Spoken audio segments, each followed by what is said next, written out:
9 сынып В деңгейінің 874 және 875 есепті бүгін қарастыратын боламыз.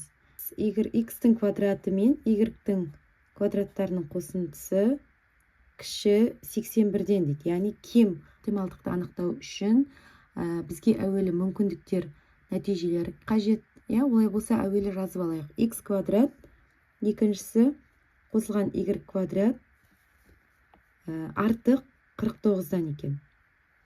Олай болса біз білеміз, бұл шеңбердің теңдеуі, радиустарын анықтауға болады. Осыдан 81 деп отырғанымыз бізде бұл 9-ның квадраты. Олай болса радиус 9-ға тең.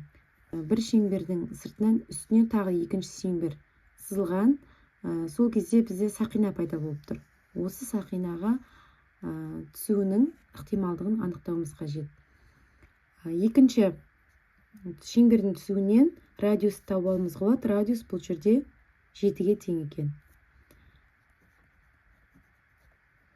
Орнына апарып қойсақ, бізде R 9-ға тең, 81 пиға тең екен. S1. Келесі S2 бізде S1 деп қоя берік. S2 бізде 49 пиға тең екен. Олай болса біз анықтауымыз қажет сақинаны анықтау үшін біз S1-ден S2-ні азайтамыз.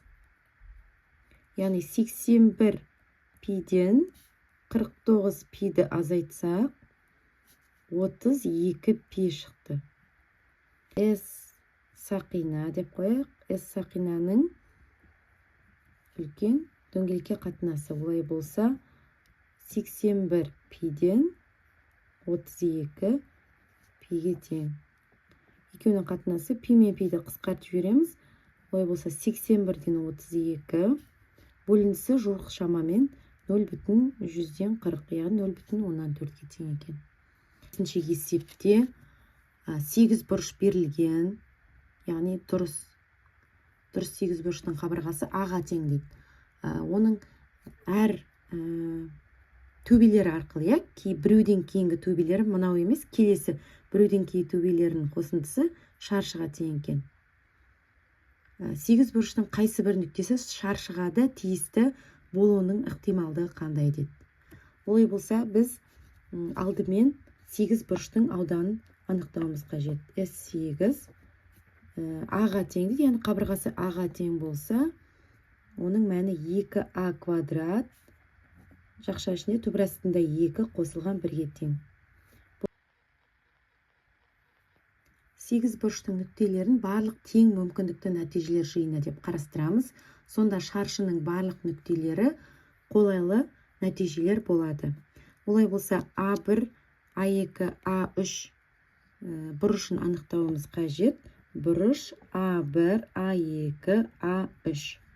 Ол 180 градус азайтылған 8 бұрыш болғандықтан 8-ден 360 градус. 180 градус азайтылған 45 градус. Немесе бұны 90 градус қосылған 45 градус деп алған ыңғайлы болады. Бізге қазір есептеу кезінде. Ары қарай осы жерден 3 бұрыштың ауданын анықтауымыз қажет. Ауданы А1, А2, А3. Бұны немесе S0 деп те алайық. S0 тең 2-ден 1, А1, А2 көбейтілген А2, А3 синус А1, А2, А3. Енді бізде А1, А2, А-ға тең екен белгілі. Орнына апарып қоямыз. Олай болса 2-ден 1, А мен А-ның көбейтіндісі А квадрат болады. Синус бізде біз жаңа бұрышты анықтадық. А1, А2, А3 бізде 90 қосылған 45. Олай болса синус 90 қосылған 45. Бірден алып алдық, тең. Ары қарай 2-ден 1 А квадрат келтіру формуласы арқылы бұны косинус 45 градус деп аламыз. Косинус 45 градус. Тең 2-ден 1 А квадрат косинус 45 градустың мәні 2-ден түбірасты 2-ге тең. Олай болса бөлшектерді көбейтсек, бізде 4-ден А квадрат түбірастында 2 шықты. Бұдан шаршының ауданын анықтауымыз керек. S4 тең шаршының ауданын анықтау үшін әуелі 8 бұрыштың ауданынан мына бізде 4 үшбұрыш бар, соның көбейтінділерін азайтуымыз қажет. Олай болса S8 азайтылған 4S0 тең 8 бұрыштың формуласы бойынша анықтадық. 2a квадрат түбір астында 2 қосылған 1 азайтылған 4 көбейтілген 4-тен a квадрат түбір астында 2. Жақшаны ашып алған тиімді болады бізде. 2a квадрат түбір астында 2 азайтылған 4 пен 4 қысқартылады, сонда a квадрат түбір астында 2. Бізде ұқсастар бар, ұқсас мүшелер біріктіріп аламыз. Олай болса, бізде 2a квадрат қосылған a квадрат түбір астында 2 шықты. Қоямыз S4 бөлінген S8. 2a квадрат плюс a квадрат түбір астында 2, яғни 8-дікін білеміз, 8 бұрыштікін түбір астында 2 қосылған 1.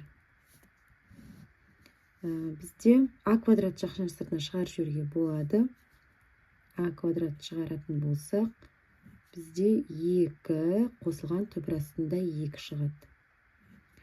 Бөлімі сол күйінше жазып алайық. a квадраттар қысқарады.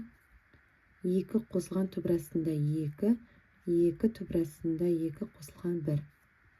Енді осы жерден түбір асты 2-ні жақшаның сыртына шығарып жіберейік алымынан. Жақша ішінде түбір асты 2 қосылған 1 қалады. 2 түбір астында 2 қосылған 1. Ұқсас мүшелерді қысқартамыз, сонда 2-ден түбір асты 2 шығады. Бұны жуық шамамен алатын болсақ, бөліндісі 0,171-ге тең.